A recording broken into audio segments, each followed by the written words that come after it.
प्रधानमंत्री नरेंद्र मोदी ने आज दुबई में संयुक्त अरब अमीरात के उपराष्ट्रपति, प्रधानमंत्री और रक्षा मंत्री शेख मोहम्मद बिन राशिद अल मखदूम के साथ की वार्ता।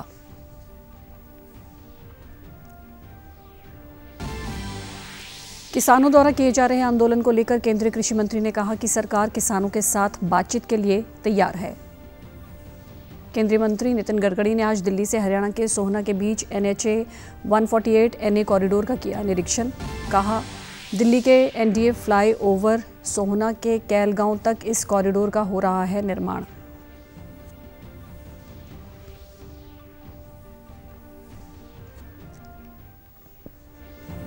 और हरियाणा योग आयोग के संयुक्त तत्वाधान में हर घर परिवार सूर्य नमस्कार अभियान के अंतर्गत आज राज्य स्तरीय कार्यक्रम का किया गया आयोजन।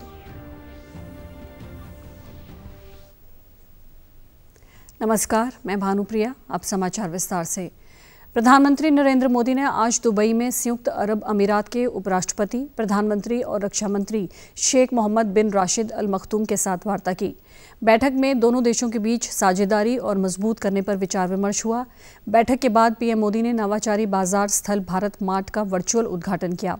इसका उद्देश्य भारतीय उत्पादों को वैश्विक स्तर पर लाना और दोनों देशों के बीच व्यापारिक संबंध बढ़ाना है। प्रधानमंत्री मोदी ने आज दुबई में विश्व सरकार शिखर सम्मेलन में वैश्विक नेताओं को संबोधित भी किया। हम न केवल सरकारों के सामने उपस्थित चुनौतियों का समाधान करेंगे, बल्कि विश्व बंधुत्व को भी मजबूती देंगे। एक विश्व बंधु के रूप में भारत इसी सोच के साथ आगे बढ़ रहा है। अपनी G20 प्रेसिडेंसी के दौरान भी हमने इसी भावना को आगे बढ़ाया।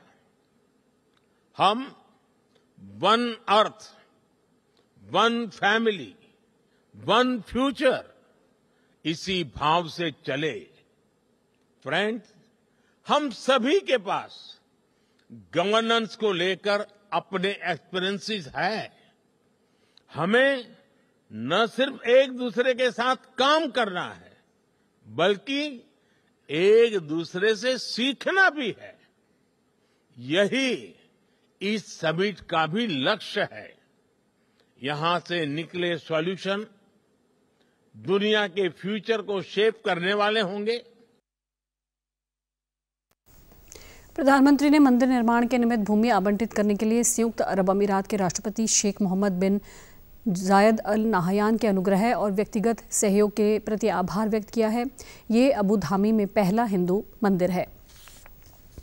केंद्रीय कृषि मंत्री अर्जुन मुंडा ने कहा है कि सरकार किसानों के साथ बातचीत के लिए तैयार है। कृषि मंत्री आज नई दिल्ली में संवाददाताओं से बात कर रहे थे। उन्होंने किसान संघ से बातचीत का माहौल बनाने का अनुरोध किया।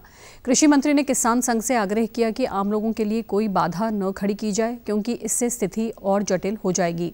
उन्होंने कहा कि किसान और किसान के परिवार की चिंता सरकार करती है। केंद्रीय मंत्री ने कहा कि असामान्य स्थिति उत्पन्न करने से कोई लाभ नहीं होगा। उन्होंने कहा कि सरकार किसानों से बातचीत के लिए तैयार है।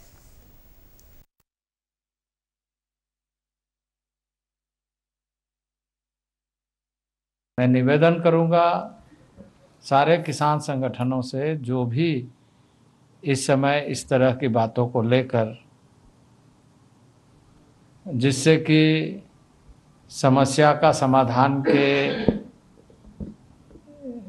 रास्ते मजबूत हो सकता है, उसके अनुसार पहल करें, बातचीत के माध्यम से समाधान ढूंढें और उसमें सरकार पूरी तरीके से तत्पर है, प्रतिबद्ध है और इस बात का ध्यान रखे कि आम आदमी को कठिनाई ना हो। हमने सबसे बातचीत की, कई लोगों ने इन सारे विषयों पर अपनी सहमति दी कि हाँ, यह सरकार ठीक कर रही है, सरकार क्विक एक्शन ले रही है, सरकार एडमिनिस्ट्रेटिव तरीके से एक्टिव है। पर इस बात से तो वो भी इस बात को मानते हैं कि किसान संगठनों के जो प्रतिनिधि होने चाहिए, पिछले जो कमेटी बनी थी उसमें उन्होंने नाम नहीं दिया। अब उस समय ये बातें सामने आई कि 3 की संख्या कम थी तो हम 6 कर सकते थे, हम बात कर सकते थे और कुछ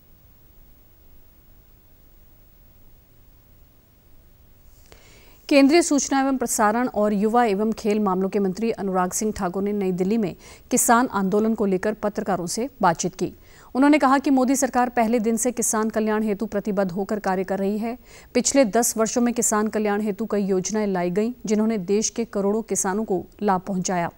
किसानों से वार्तालाप के मुद्दे पर भी अनुराग सिंह ठाकुर ने कहा कि सरकार सदैव चर्चा के लिए तैयार रहती है। एमएसपी के बारे में बातचीत करते हुए अनुराग सिंह ठाकुर ने कहा कि कांग्रेस के शासनकाल में दाल, गेहूं, दलहन और तिलहन की कुल खरीदारी 5,50,000 करोड़ रुपए की हुई, जबकि मोदी सरकार ने 18,39,000 करोड़ रुपए की खरीदारी की, जो लगभग 3.5 गुना ज्यादा है। देखिए, पहले दिन से ही मोदी सरकार ने कृषि क्षेत्र के बढ़ावे के लिए और किसान के कल्याण के लिए बहुत सारे कार्य किए, और जब किसानों ने मांग भी रखी तब हमने चर्चा के लिए एकदम से सहमति जताई। इस बार भी हमारे केंद्रीय मंत्री कल भी चंडीगढ़ गए थे, कई घंटे तक वार्ता भी की, और जब किसान उठकर चल पड़े किसान नेता, तब भी हमने कहा कि बैठिए, चर्चा को जारी रखें। लेकिन वो चले गए। हमारे नेता कहते रहे, मंत्री कहते रहे कि कृपया बैठिए, चर्चा जारी रखिए। अब आप कहते हैं कि चर्चा को ज़्यादा समय क्यों लग रहा है। मैं इसमें इतना ही कहूँगा, जब नए मुद्दे जुड़ते जाएंगे तो समय थोड़ा और लगेगा।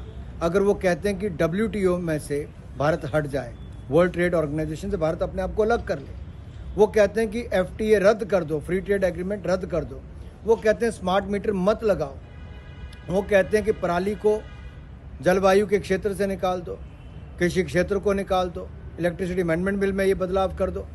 अब ये सारे नए नए मुद्दे जुड़ते जा रहे हैं। हमारा केवल इतना कहना है कि हम इन विषयों पर भी चर्चा करने के लिए तैयार हैं, लेकिन इन पे अन्य लोगों से बात करनी पड़ेगी, राज्य सरकारों से बात करनी पड़ेगी और किसान संस्थाओं से बात करनी पड़ेगी। क्या ये गलत है? वहीं कल किसान आंदोलन को लेकर पंजाब और हरियाणा हाईकोर्ट ने याचिका की सुनवाई करते हुए कोर्ट ने किसान और सरकार को आपसी सहमति से इस मसले को सुलझाने के निर्देश दिए। कोर्ट ने पंजाब सरकार, हरियाणा सरकार, केंद्र सरकार और किसान संगठनों को नोटिस जारी किया है। इस मामले की अगली सुनवाई कल होगी। इस बारे में जानकारी देते हुए भारत सरकार के additional solicitor general Satyapal Jain ने जानकारी दी। हमने भारत सरकार की तरफ से बताया कि सारे रीजन में जो रेलवे की सर्विसेज हैं वो नॉर्मल चल रही हैं। दिल्ली से लेकर बठिंडा, फिरोजपुर, सब जगह नॉर्मल सर्विसेज चल रही हैं, कोई बिगड़ नहीं है। लेकिन हमने बता दिया भारत सरकार, मैंने ये भी कहा कि भारत सरकार किसान प्रतिनिधियों के साथ किसी भी विषय पर कहीं भी बातचीत को तैयार है। हमने पहले भी बैठकें की हैं, हम आगे भी बैठक करने को तैयार हैं और इसका समाधान बातचीत से निकले। हमारा ये प्रयास पहले भी रहा है और आगे भी रहेगा। हमने ये कहा कि जहाँ तक लॉ एंड ऑर्डर का प्रश्न है, राज्य सरकारें पंजाब, हरियाणा, ये स्टेट का सब्जेक्ट है। अगर वो केंद्र सरकार से कोई भी एडिशनल फोर्स मांगती हैं, कोई सहायता मांगती हैं, तो इस विषय पर हम उनको देने को तैयार हैं। कोर्ट ने सबका पक्ष सुनने के बाद परसों के लिए नोटिस जारी किया है और जो किसान संघर्ष कर रही समितियां हैं, उन समितियों को भी नोटिस इशू किया है और परसों दोपहर के बाद इस केस पर आगे सुनवाई होगी। किसानों के आंदोलन को लेकर हरियाणा के आम नागरिकों को पिछले 2 दिनों से परेशानी का सामना करना पड़ रहा है।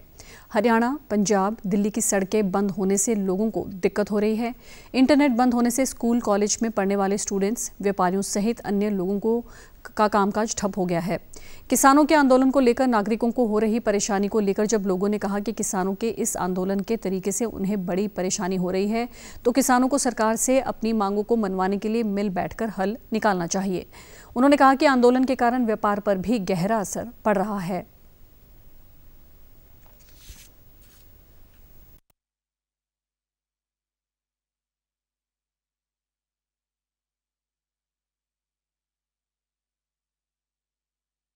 हरियाणा के अंदर कुछ ऐसे जिले हैं जिनका इंटरनेट बिल्कुल बंद कर दिया गया है और आजकल ये देखिए, जो बच्चों का जो स्कूलों के अंदर जो काम होता है, आपने इस बच्चों के अंदर स्कूल में होमवर्क देना है, आपने बच्चों को छुट्टी है तो उसके लिए बताना है, तो वो सारे इंटरनेट से, अगर इंटरनेट बंद हो जाएगा तो बहुत कितनी बड़ी समस्या आ गई है। अब आप बिजनेस को ले लो, मैं खुद बिजनेसमैन हूँ, मेरा काम सारा पंजाब से चलता है। अब ये देख लो, पंजाब में रास्ते बंद हो गए, आज 1 हफ्ते से हमारा बिल्कुल बिजनेस ठप पड़ा है। हम कहाँ से, अब ऑनलाइन पेमेंट हम कहाँ से लेंगे? पेमेंट का सबसे बड़ी समस्या आ गई। कहीं से माल मंगवाना है तो माल कैसे मंगवाएंगे? हर आदमी जो है इससे बिल्कुल परेशान है, चाहे वो अपना विद्यार्थी है, चाहे कोई बैंकर है या सीनियर सिटीजन है, कोई भी, हर आदमी परेशान है इससे। तो क्योंकि आजकल नेट से सारे काम जुड़े हुए हैं, बिना नेट के कोई काम होता नहीं। नेट बंद है, रास्ते बंद हैं, अच्छा, और हर तरह की मतलब जो है सब्जियां महंगी हो रही हैं, हर चीज़ जो है ना मतलब उससे लोग परेशान हैं। तो मेरे विचार से तो ये सबसे बढ़िया रास्ता ये है कि मिल बैठ के आपस में बातचीत करके इसको सुलझाना चाहिए। आम जनता इसके लिए बहुत ज़्यादा परेशान हो रही है और हो सके तो बातचीत सरकार न्योता दे रही है, बार बार उसके लिए निमंत्रण भी दिए जा रहे हैं। तो अच्छा होगा कि बातचीत के द्वारा इस मैटर को सुलझाया जाए, क्योंकि आम जनता, व्यापारिक वर्ग, और जहाँ तक नेट की बात है, आप जानते हैं हर एक आदमी आजकल ऑनलाइन काम कर रहा है, ऑनलाइन बिजनेस, डिजिटल मार्केटिंग है, डिजिटल। तो क्या सफर है ये आम आदमी जानता है, व्यापारी वर्ग भी जानता है, चाहे व्यापारी है या किसी भी वर्ग से संबंध रखता है, तो सफर है इस चीज़ के लिए। जेजेपी के राष्ट्रीय अध्यक्ष अजय सिंह चौटाला ने कल नांगल चौधरी विधानसभा क्षेत्र के अनेक गांवों का दौरा कर जनसभाओं को संबोधित किया। इस दौरान उन्होंने कहा कि दक्षिणी हरियाणा में सबसे बड़ी समस्या पीने के पानी की है और इसका स्थायी समाधान तभी हो सकता है जब SYL का पानी मिले। इसको लेकर सुप्रीम कोर्ट अपना फैसला सुना चुका है।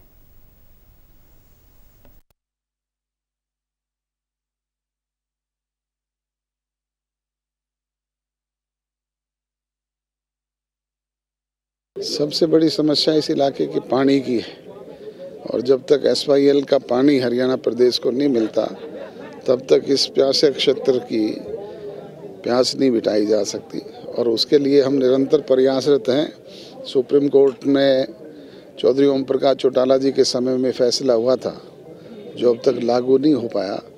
अब प्रदेश की सरकार इस प्रयास में है कि वो फैसला लागू हो और जल्दी से जल्दी इस इलाके की समस्या का समाधान हो। किसान आंदोलन को लेकर अजय सिंह चौटाला ने कहा कि किसानों की समस्याओं का समाधान हो, इसको लेकर जेजेपी ने हमेशा किसान के हित की बात की है। उन्होंने कहा कि हरियाणा एक ऐसा प्रदेश है जहां किसानों की फसल MSP पर बिकती है और उसका सीधा भुगतान किसानों के खातों में जाता है। हम तो पहले भी उनके पक्षधर रहे हैं कि किसान को उसकी समस्या का समाधान हो। आज हरियाणा प्रदेश एकमात्र ऐसा प्रदेश है जहाँ पे MSP प्राइस पे किसान की फसलें दाना दाना बिकती है, सरकार खरीद करती है और उसके पैसे का भुगतान सीधा उसके अकाउंट में होता है। तो हमसे जो भी बन पाया है, पहले भी किसान पे जो मुकदमे में दर्ज हुए थे वो भी हरियाणा एकमात्र ऐसा प्रदेश है जिसने उनको विड्रा करने का काम किया था। केंद्रीय सड़क परिवहन एवं राजमार्ग मंत्री नितिन गडकरी ने आज दिल्ली से हरियाणा के सोहना के बीच NHA 148 NA कॉरिडोर की समीक्षा और निरीक्षण किया। दिल्ली के DND फ्लाईओवर से फरीदाबाद, वल्लभगढ़ बाईपास और वेस्टर्न एक्सप्रेस वे और दिल्ली मुंबई एक्सप्रेस वे के इंटरसेक्शन से होते हुए सोहना के कैल गांव तक इस कॉरिडोर का निर्माण हो रहा है। केंद्रीय मंत्री ने कार्यक्रम के बाद एक प्रेस वार्ता को संबोधित करते हुए कहा कि अब तक 2014 से 2024 तक 30,000 करोड़ रुपए के काम पूरे हो चुके हैं। 2024 से 2025 तक 35,000 करोड़ रुपए के काम पूरे किए जाएंगे। उन्होंने कहा कि नूंह में एक बड़ा ब्रिज, 16 छोटे पुल भी बनाए जा रहे हैं। पलवल में एक फ्लाईओवर, एक बड़ा ब्रिज तथा 3 छोटे पुल बनाए जा रहे हैं। 2014 से 2024 तक 30,000 करोड़ के काम पूरे हो गए हैं और 2024 से 2025 तक 35,000 करोड़ के काम पूरे किए जाएंगे। आपको पता होगा कि पानीपत से आते समय रिंग रोड जहां क्रॉस होता है वहां से हमने UR2 बनाया है जिसमें करीब 85% काम पूरा हुआ है और उसका जो पैकेज है द्वारका से वो भी पूरा हुआ है और द्वारका एक्सप्रेस हाईवे भी पूरा हुआ है। द्वारका एक्सप्रेस हाईवे भी स्टेट ऑफ आर्ट प्रोजेक्ट है। एक ही पिलर पर 4-4 लेयर हुई है और अंदर में ऊपर में जो शिव मंदिर से वहां से हमने जो रोड बनाया है वो ऊपर में 8 लेन रोड, फिर 2-2 लेन 3-3 लेन की सर्विस लेन और उस जमीन के अंदर फिर से 8 लेन ऐसा अंडरपास टनल बनाई है। हरियाणा सरकार किसानों को नैनो यूरिया का ड्रोन से स्प्रे करने के लिए लगातार जागरूक कर रही है। किसान अगर ड्रोन से स्प्रे करना चाहें तो मेरी फसल मेरा ब्यौरा में रजिस्ट्रेशन करवाना होता है, जिसमें किसानों को 100 रुपये फीस लगती है। जिसके बाद नैनो यूरिया डिपार्टमेंट या इफ्को द्वारा स्प्रे के लिए सभी व्यवस्था की जाती है। Ambala agriculture deputy director Jaswinder Singh Saini ने बताया कि ड्रोन से स्प्रे जल्दी और बड़ी फसल में आसानी से हो जाता है। इसमें किसान का समय भी बचता है और स्प्रे भी खेत के सभी हिस्सों में हो जाता है। उन्होंने कहा कि जो भी किसान मक्का और दूसरी फसलों की बिजाई कर रहे हैं वो कृषि विभाग से परामर्श लेकर ही बिजाई करें। नैनो यूरिया का प्रमोशन के लिए जो भी किसान कराना चाहते हैं ड्रोन से स्प्रे, उसमें किसान को मेरी फसल मेरा ब्यौरा का रजिस्ट्रेशन होना चाहिए। 100 रुपये किसान की फीस लगेगी।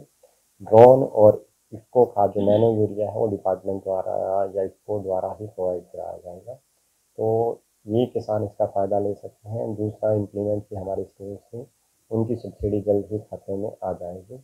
पिछली जो खाते में मेरे पानी मेरी विरासत का था या DSR की थी, वो खाते में डाल दी गई है।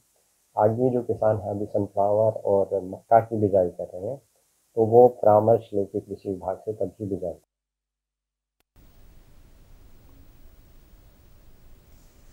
वहीं किसान भी नैनो यूरिया का इस्तेमाल कर भरपूर फ़ायदा उठा रहे हैं। किसानों का कहना है कि नैनो यूरिया स्प्रे उनके फसलों के लिए अच्छा है। उन्होंने कहा कि नैनो यूरिया बड़े पत्तों वाली फसल पर ज़्यादा काम करता है।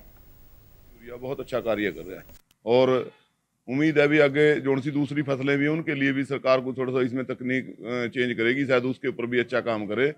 आलू के जितने भी किसान नैनो यूरिया को लेके गए हैं उन्होंने इसके काफ़ी अच्छे रिजल्ट बताए हैं। हमारा कृषि विज्ञान केंद्र है, वहाँ पर 2 ड्रोन छोड़े हुए हैं, उनसे किसान स्प्रे भी करवा रहे हैं और कर तो रहे वो सारी फसलों पे हैं, लेकिन सबसे ज़्यादा जो काम कर रहा है वो आलू की फसल पे ज़्यादा काम कर रहा है। जितनी और आलू की फसल, बरसीन और जितनी भी मान ले चौड़े पत्ते वाली फसलें हैं वो उन्हीं पे ज़्यादा काम कर रहा है। अभी नैनो यूरिया स्प्रे में अच्छा काम कर रहा है, कोई ऐसी बात नहीं है। ठीक है, जिम्मेदार यूज करेंगे जैसे जैसे उतना ही अच्छा रिजल्ट आएगा। ठीक है, तो वैसे पंप से, पेट्रोल वाले पंप से कर रहे हैं, ड्रोन से भी कर लो, कोई दिक्कत नहीं है, उसमें फ़ायदा ही है।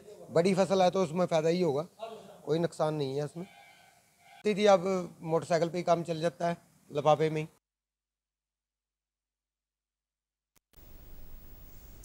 केंद्र व राज्य सरकार के पिछले 10 वर्षों के कार्यकाल के दौरान हरियाणा प्रदेश के किसानों का जीवन पहले से खुशहाल हुआ है।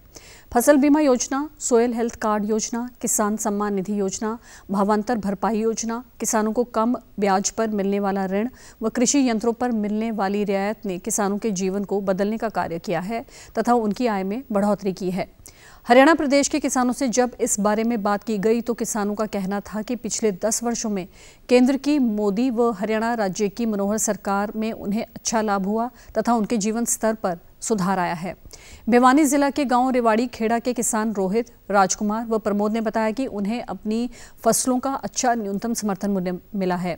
उन्होंने कहा कि ऑनलाइन प्रक्रिया के माध्यम से फसलों का पंजीकरण करने से अब वे सीधे अपनी फसल मंडियों में बेच पा रहे हैं तथा बिचौलिया आड़ती को भी सरकारों ने खत्म किया है, जिससे उन्हें सीधा लाभ मिल पा रहा है।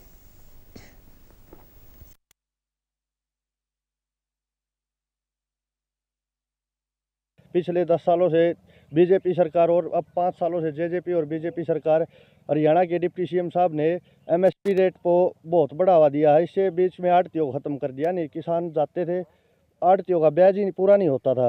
अब तो सरकार सीधे खाते में पैसे डाल रही है, किसानों को बहुत फ़ायदा हो रहा है। बहुत बढ़िया कर रही है, हमें पूरा एमएसपी मिल रहा है और मंडी भाव अच्छा मिल रहा है हमें, और सरकार खाते में पैसे डाले जा रहे हैं और समय से पैसा मिल रहा है, कोई दिक्कत नहीं है हमें। यह सरकार बहुत बढ़िया है, को धक्के खाने पड़ देना को और न ऑनलाइन काम हो जाए, सही काम करने लग रही। फसल के बारे में, जमींदार के बारे में बहुत बढ़िया सरकार है। सारी चीज़ों का फायदा है, कोई भी फसल है बढ़िया भाव मिले। इस आदि खेती में सरकार ने पहले से बहुत सुधार करे हैं, बहुत वो करे हैं। चाहे लोन लिया, चाहे कोई भी ड्रोन की स्प्रे करवाई या कोई सब्सिडी दी है, तो इस सरकार ने इन 10 सालों में पहले से बहुत कुछ करके दिया जी किसान तक। कई फसलों पर बीमा होया, जैसे कृषि पर आप ही किसान कार्ड बनवा उस पर बीमा।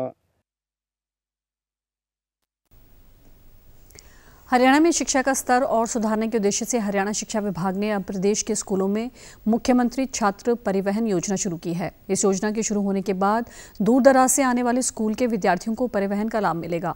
उन्हें स्कूल तक आने और की सुविधा मिलेगी और स्कूल से घर जाने तक की भी सुविधा मिलेगी। इसके लिए पायलट प्रोजेक्ट शुरू कर दिया गया है। इसके लिए विभाग ने 25 लाख रुपए का बजट भी दिया है। भिवानी के जिला शिक्षा अधिकारी नरेश मेहता ने बताया कि शिक्षा विभाग द्वारा शुरू की गई ये स्कीम फिलहाल प्रत्येक जिला के एक ब्लॉक से शुरू की गई है। भिवानी में बवानीखेड़ा के 23 विद्यालयों के 896 बच्चे इसका लाभ उठाएंगे। उन्होंने बताया कि ये स्कीम सोमवार से शुरू हो जाएगी। बच्चों को स्कूल जाने के लिए अब वाहन का इंतजार नहीं करना होगा। पूरे हरियाणा में प्रत्येक डिस्ट्रिक्ट के एक खंड को पायलट के तौर पर चुना गया है और हमारे भिवानी से हमने बवानीखेड़ा को चुना है और बवानीखेड़ा के 23 विद्यालयों से 896 बच्चे इस योजना का लाभ लेंगे।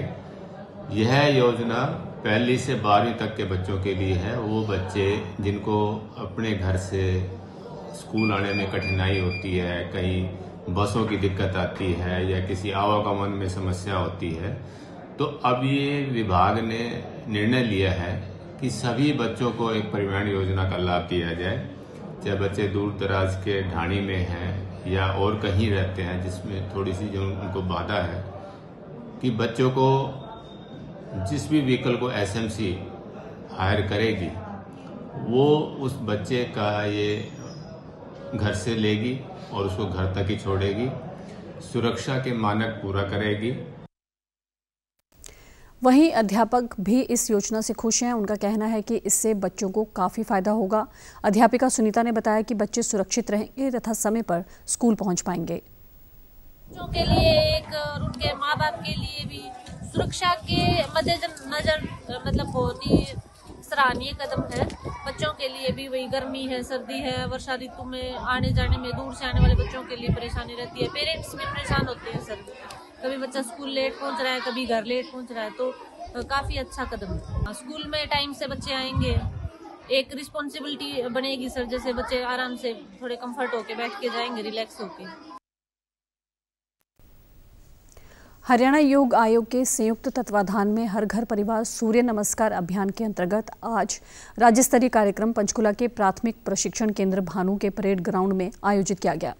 कार्यक्रम में हरियाणा योग आयोग के चेयरमैन डॉक्टर जयदीप आर्य ने मुख्य अतिथि के रूप में शिरकत की। इस अवसर पर प्राथमिक प्रशिक्षण केंद्र के महानिरीक्षक एपीएस निम्बाड़िया, हरियाणा योग आयोग के रजिस्ट्रार डॉक्टर राजकुमार सहित आईटीबीपी तथा हरियाणा योग आयोग के कई अधिकारी भी उपस्थित रहे।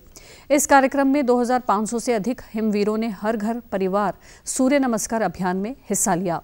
इस दौरान डॉक्टर जयदीप आर्य ने कहा कि हर घर परिवार सूर्य नमस्कार अभियान का शुभारंभ प्रदेश की 1000 व्यायाम शालाओं में आयुष योग सहायकों के माध्यम से किया गया है एवं ये अभियान 6500 गांवों में प्रत्येक व्यक्ति तक पहुंचाया जा रहा है।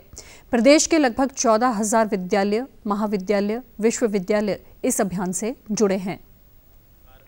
सूर्य नमस्कार और इस अभियान के अंतर्गत 14000 विद्यालयों में ये कार्यक्रम चल रहा है, जिसे अभी पिछले दिनों माननीय शिक्षा मंत्री महोदय ने संबोधित किया। 5 लाख विद्यार्थियों ने एक साथ सूर्य नमस्कार किया। इसी प्रकार 6500 गांवों में आयुष विभाग के आयुष योग सहायकों के माध्यम से कार्यक्रम चल रहा है। विभिन्न योग संस्थाएं, Patanjali Yogpeeth, art of living, भारतीय योग संस्थान, आरोग्य भारती, योग भारती, ये अन्य संस्थाएं मिलकर इस कार्य को हर गांव तक, हर शहर के वार्ड तक पहुंचाने का प्रयास कर रही हैं। योगासन खेल, जहां खेलो इंडिया में नेशनल गेम्स में सम्मिलित हुआ है, वहाँ सेंट्रल बोर्ड अर्थात सेंट्रल बोर्ड हरियाणा राज्य स्तर के जैसे कर्मचारी होते हैं, सेंटर के कर्मचारी होते हैं, उनके लिए जो खेल की प्रतियोगिता होती है उसमें भी योगासन खेल को सम्मिलित कर लिया गया है। प्रधानमंत्री नरेंद्र मोदी ने पुलवामा में शहीद हुए वीर सैनिकों को आज श्रद्धांजलि अर्पित की। एक सोशल मीडिया पोस्ट में पीएम मोदी ने कहा कि राष्ट्र उनकी सेवा और बलिदान को हमेशा याद रखेगा। वहीं प्रदेश के मुख्यमंत्री मनोहर लाल ने सोशल मीडिया एक्स पर कहा कि पुलवामा के कायरतापूर्ण आतंकी हमले को कभी भुलाया नहीं जा सकता। मां भारती की रक्षा हेतु अपने प्राणों की आहुति देने वाले वीर सपूतों को मैं विनम्र श्रद्धांजलि अर्पित करता हूं। मातृभूमि की संप्रभुता और अखंडता के लिए सर्वोच्च बलिदान देने वाले हमारे बहादुर जवानों और उनके परिवारों का ये देश सदैव ऋणी रहेगा। 2019 में आज ही के दिन पुलवामा जिले के लेथपोरा में केंद्रीय रिजर्व पुलिस बल के 40 जवान शहीद हो गए थे, जब एक आत्मघाती हमलावर ने विस्फोटकों से भरा वाहन उनके काफिले से टकरा दिया था। बसंत पंचमी आज देश के विभिन्न भागों में श्रद्धा, आस्था और उल्लास से मनाई जा रही है। माघ शुक्ल पंचमी के इस अवसर पर ज्ञान, विवेक और विद्या की देवी मां सरस्वती की पूजा आराधना की जाती है। राष्ट्रपति द्रौपदी मुर्मू ने देशवासियों को बसंत पंचमी की बधाई दी है। एक सोशल मीडिया पोस्ट में उन्होंने आशा व्यक्त की कि श्रद्धा और समर्पण का ये उत्सव लोगों के जीवन में प्रसन्नता और समृद्धि लाएगा। उन्होंने मां सरस्वती से हर एक के जीवन में ज्ञान और विवेक के आलोक की प्रार्थना की। प्रधानमंत्री नरेंद्र मोदी ने भी लोगों को बसंत पंचमी और सरस्वती पूजा की शुभकामनाएं प्रेषित की हैं। देश के विभिन्न भागों में बसंत पंचमी पर धार्मिक आस्था के साथ साथ बसंती रंगों की धूम और हर्षोल्लास का माहौल है। उत्तर प्रदेश के प्रयागराज में हजारों श्रद्धालुओं ने आज सुबह गंगा, यमुना और सरस्वती नदियों के संगम में डुबकी लगाई और पूजा अर्चना की। वहीं इस अवसर पर प्रदेश के मुख्यमंत्री मनोहर लाल ने सोशल मीडिया एक्स पर प्रदेशवासियों को बसंत पंचमी के अवसर पर शुभकामनाएं दी। उन्होंने कहा कि सभी के जीवन में सुख समृद्धि का संचार हो, विद्या की देवी मां सरस्वती की कृपा समस्त मानव जाति पर बनी रहे, ऐसी कामना करता हूं।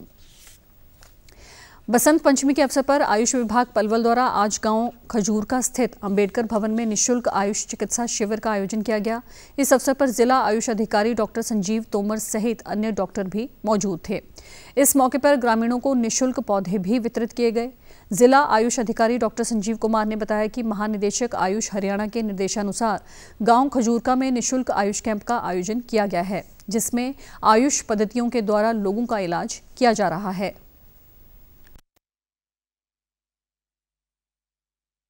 पूरे हरियाणा में आयुष डिपार्टमेंट हरियाणा कैंप लगा रहा है। यहाँ पे आयुष डिपार्टमेंट पलवल कैंप लगा रहा है। इसमें फ्री लोगों को दवाइयाँ दी गई हैं, फिर जांच हुई है और जिसकी जो समस्या है स्वास्थ्य संबंधी उसका निराकरण कर दिया है। आयुष डिपार्टमेंट पांचोपैथी की यहाँ पे दवाइयाँ दी जा रही हैं, योगा से भी ट्रीटमेंट हो रहा है और जो घरेलू जो उपचार हम कर सकते हैं उसकी भी राय दी जा रही है। विशेषकर एनीमिक जैसे पेशेंट हैं उसके लिए, ओल्ड एज पेशेंट हैं उनके लिए ये विशेष हमारा कैंप आयोजित। योगाचार्य डॉक्टर रामजीत ने बताया कि आयुष कैंप में योग के महत्व के बारे में लोगों को जागरूक किया गया है। योग करने से शरीर स्वस्थ रहता है। उन्होंने कहा कि प्रतिदिन सूर्य नमस्कार करने से व्यक्ति की अकाल मृत्यु नहीं होती है। ग्रामीण योगेंद्र सिंह ने बताया कि कैंप में आयुष विभाग के डॉक्टरों द्वारा ग्रामीणों के स्वास्थ्य की जांच की गई और दवाइयां दी गई हैं। उन्होंने बताया कि आयुर्वेद की दवाइयां अंग्रेजी दवाइयों के मुकाबले अधिक कारगर हैं। सूर्य नमस्कार का एक प्रक्रम महापर्व के रूप में चल रहा है पूरे हरियाणा में और पूरे देश में। तो इसमें अकाल मृत्यु हरणम सूर्य नमस्कार का जो हम अभ्यास करते हैं, सुबह सूर्य उदय होने से पहले नहा धो करके इसमें 12 स्टेप हैं, उनमें 7 आसन रिपीट होते हैं और उनका सूर्योदय के समय अभ्यास करने से अकाल मृत्यु नहीं होती। सर्व व्याधि विनाशिनम, शरीर के अंदर जितनी भी बीमारियां हैं, व्याधियां हैं, उनका विनाश हो जाता है। आयुष विभाग के द्वारा कैंप का आयोजन किया गया है। इसमें जो देसी दवाएं दी गई हैं ये बहुत ही ज़्यादा लाभकारी हैं। यहाँ हम देखते हैं कि अंग्रेजी दवाइयाँ तो लेते हैं पर उनका दुष्प्रभाव हमें कुछ टाइम बाद देखने को ज़रूर मिलता है, मगर आयुर्वेद जो दवाइयाँ हैं इनसे हमें बहुत लाभ पहले भी मिला है। इनसे हम लगातार लेते रहे हैं और काफ़ी फ़ायदा हमें हमारे स्वास्थ्य को मिला है। सभी आयुर्वेद से संबंधित दवाइयों को निःशुल्क पब्लिक के बीच में बांटा जा रहा है अच्छे से और उसका हम सभी लाभ ले रहे हैं और हम आयुष विभाग का बार बार धन्यवाद करते हैं। राजस्थान के तिजारा विधानसभा क्षेत्र से भाजपा विधायक एवं बाबा मस्तनाथ मठ के गदीनशीन महंत बाबा बालकनाथ कल शाम रोहतक के जाट शिक्षण संस्थान पहुंचे। उन्होंने यहां बसंत पंचमी के अवसर पर आयोजित समारोह में बतौर मुख्य अतिथि शिरकत की। इस दौरान अपने संबोधन में बाबा बालकनाथ ने कहा कि 111 वर्ष पूर्व स्थापित जाट शिक्षण संस्थान ने लाखों लोगों के जीवन में शिक्षा का प्रकाश डालकर देश के विकास में योगदान दिया है। उन्होंने वर्षों पहले संस्था में बाबा पूर्णनाथ के नाम पर स्थापित डिस्पेंसरी को दोबारा संचालित करने और वहां पर डॉक्टर्स की नियुक्ति करवाने की बात कही।